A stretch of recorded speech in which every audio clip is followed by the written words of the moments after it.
Saya pertamanya ingin merakamkan ucapan terima kasih kerana ini adalah contoh yang patut kita banggakan, di mana anak-anak muda yang belajar di luar negara bila pulang dia tak duduk dengan mak ayah dia, duduk di kampung saja, tetapi untuk mengenal Malaysia dengan lebih dekat lagi, bukan sekadar di kampung dia, tetapi untuk pergi ke tempat lain, dan kita akan mengenal negara ini dengan secara mikro apabila kita berada di kampung halaman orang lain. Yang keduanya, di atas inisiatif ini saya ingin merakamkan ucapan tahniah dan syabas kepada anda semua, khususnya pada Ketua Eksekutif Majelis Selagi Liana. Yang tiganya, sudah tentu projek anak angkat ini akan memberi exposure, pendedahan yang cukup besar makna dia. Saya ingat waktu saya jadi student dulu, inilah kerja saya juga, mengatur projek-projek anak angkat, kerana dulu pun saya bekas aktivis mahasiswa. Tapi saya taklah sehebat anda semua, belajar di England, belajar di UK, belajar di Australia, belajar di New Zealand dan sebagainya. Saya lulus di kampung ya.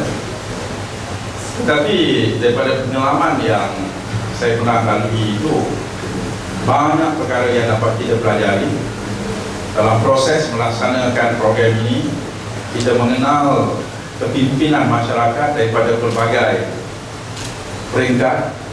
Ini kawasan Tan Sri Mahyudin Timbalan Perdana Menteri, ini peluang anda semua untuk menghampiri pucuk pimpinan negara yang penting, Timbalan Perdana Menteri.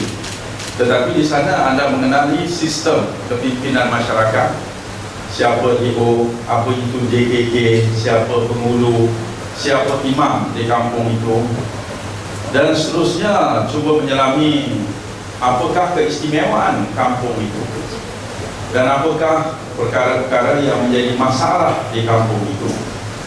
Kerana dengan mempelajari masalah dan bagaimana mereka mengatasi masalah, ianya sebenarnya memperkayakan kebijaksanaan kita dalam berhadapan dengan pelbagai masalah lain yang akan kita hadapi apabila kita besar nanti. Semua ini akan melengkapkan diri anda untuk mempersiapkan diri anda sebagai pemimpin masa depan negara. Mereka yang sanggup meninggalkan kampung mereka untuk pergi ke kampung orang lain. Anda berada di tahap yang lebih tinggi daripada rakan-rakan yang lain. Anda akan jadi pemimpin besar negara kita di masa akan datang. Tahniah dan syabas sekali lagi. Yang keempat yang perlu saya beritahu, di zaman sekarang, pada waktu sekarang ini, satu perkara yang anda berada di satu zaman yang dipanggil transisi. Transisi ini diakibatkan dari segi apa yang disebutkan oleh Yang Amat Berhormat Datuk Seri Najib, bahawa zaman ini ialah zaman transformasi. Transformasi ialah ada banyak perkara yang berkaitan dengan cara negara ini ditadbir berdasarkan kepada 3 transformasi besar. Pertama, transformasi kerajaan. Bagaimana kita mengendalikan kerajaan itu berdasarkan kepada penyelesaian masalah yang memerlukan kerjasama semua pihak. Yang kedua, transformasi ekonomi. Dulu ekonomi kita ini kita bangga kerana semuanya murah di sini. Tetapi bila semua murah, ia berasaskan kepada subsidi semua perkara. Memanglah kita pergi ke UK, di Australia, di New Zealand, kita selalu kata bahawa Malaysia murah. Tapi akibat murah, kerana kita subsidikan banyak perkara, akhirnya kerajaan tidak ada wang yang lebih untuk memberikan kelebihan dari segi pembangunan. Nak subsidi gula supaya tak naik 20 sen, kosnya setiap 3 bulan kerajaan kena bayar 400 juta ringgit.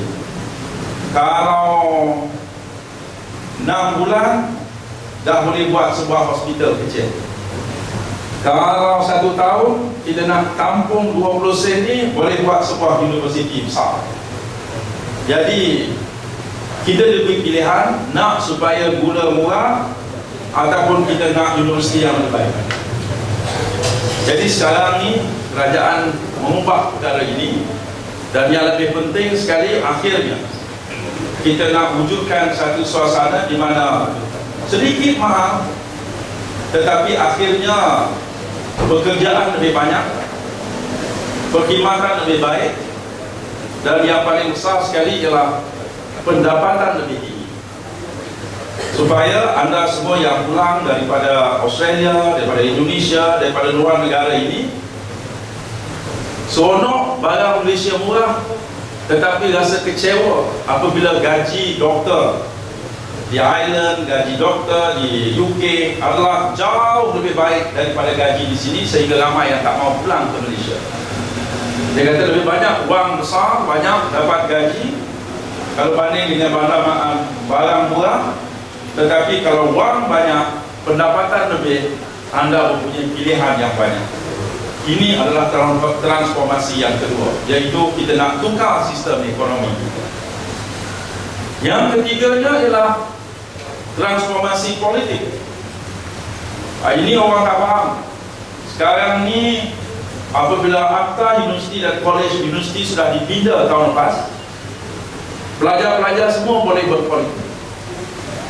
Dulu yang boleh berpolitik kelab UMNO hanya di luar negara ada kelab UMNO. Sekarang ni dalam negara kita sudah ada kebebasan. Anda nak sokong UMNO boleh, nak sokong PAS boleh, nak sokong DAP boleh. Dan setakat ini, dulu pembangkang kata kerana tidak ada kebebasan, maka orang hanya sokong UMNO dan tidak berani untuk sokong pembangkang.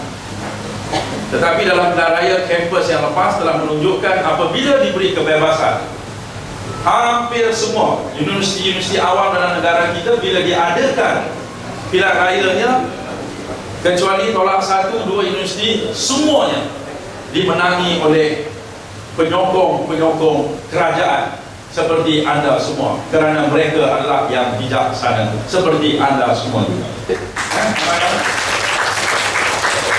Tetapi walaupun grup-grup pembangkang ini kalah ketika mereka bertanding, tetapi mereka terdiri daripada segelintir yang kecil tetapi sangat aktif. Kalau anda turun macam ni, mereka turun 2-3 kali ganda. Mereka sanggup kutip derma, duit sendiri untuk turun berceramah, naik pentas PAS, naik pentas DAP, naik pentas apa, untuk memburukkan kerajaan. Ini perkara yang terpaksa kita lalui. Dan bagi kita, ini adalah merupakan cabaran kita. Sebab bagi saya, anda yang belajar di luar negara mempunyai pendedahan yang lebih besar dan mempunyai advantage, kelebihan daripada pelajar-pelajar dalam negara. Kalau pelajar dalam negara, dia kata bahawa Malaysia ini, kerajaan yang ada, tidak ada benda yang elok. Semuanya tak elok. Saya rasa pelajar-pelajar daripada Indonesia boleh cerita apa kalau kita jadi macam Indonesia. Boleh tak cerita kita lebih baik daripada sana, betul tak? Kemudiannya ada pelajar-pelajar yang berkata bahawa kalau pembangkang menang kali ini, mereka nak hapuskan PT-PTN. Ada orang masuk kampung semua tu cerita nak masuk, nak hapuskan PT-PTN. Makcik-makcik, orang muda di sana teranga mulut. Dia kata kalau kami menang, kita nak hapuskan PT-PTN. Kalau anda tengok video klip, apa nama tu, YouTube, apa nama Bawani dengan Sharifah, apa nama tu, Zora, apa nama tu, listen. Saya pun tak setuju dengan Sharifah tu, tetapi argument yang dibuat oleh pelajar itu popular argument. Dia kata kenapa negara lain boleh free? Dia sebutkan Argentina, Brazil, Libya, pendidikannya percuma. Tetapi anda yang belajar daripada Australia, daripada UK, daripada New Zealand, daripada Amerika, boleh cerita pada mereka bahawa wah, Kalaulah pelajaran di New Zealand, di Argentina, di Brazil, di Libya lebih baik, sepatutnya kerajaan kita jangan hantar pelajar kita ke Amerika yang kena bayar, ke UK yang kena bayar, ke Australia yang kena bayar. Pakai hantarlah ke Brazil atau Libya. Kita kena beritahu macam tu. Sebenarnya walaupun di Brazil free, di Argentina free, di apalagi di Libya free, tetapi they are not the best education.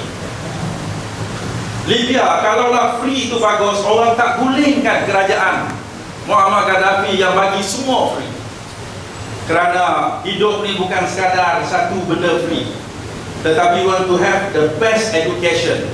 The best education, kalau kita tengok di UK, di US, di Australia, pelajar sana terpaksa kerja untuk tampung mereka belajar. Betul tak?